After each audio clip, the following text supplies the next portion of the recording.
Okay डोरा, तुला ही chocolate हवी आहे?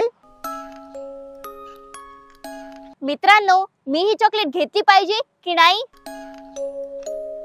ओके, पण मला आधी सांगा, तुम्ही ही चॉकलेट मला का देत आहात? कारण तू खूप हुशार मुलगी वाटतेस म्हणून. पण मी तर वर्गात खूप ढ आहे. तू खूप छान आणि क्यूट दिसत आहेस म्हणून. पण माझा कलर तर खूप काळा आहे. माझ्याकडे एक एक्स्ट्रा चॉकलेट आहे म्हणून मला तुला द्यावीशी वाटली. मग आधी का म्हणाला तू खूप हुशार मुलगी वाटतेस म्हणून?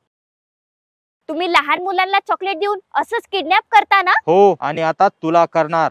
मग इतक्या वेळ गप्पा मारण्याच्या ऐवजी मला किडनॅप करायचं ना? पण आता करतो ना. आता करू शकत नाही ना? कसं काय नाही करू शकत? कारण मी पोलिसांना कॉल केला आहे ना. पोलीस येईपर्यंत मी तुला किडनॅप करून घेऊन जाईन ना. पण पोलीस तर ऑलरेडी आली आहे ना. पण पोलीस तर अजून आली नाही ना. एकदा मागे वळून पहा ना. इकडं ग माय. लेट चॉकलेट द्यायची हाऊस आहे. मला बी दे की. नाही मॅडम. मला बी तोड आहे. मला बी खायची. चल आता तुला जेल मध्ये पिठलं भाकर चालते.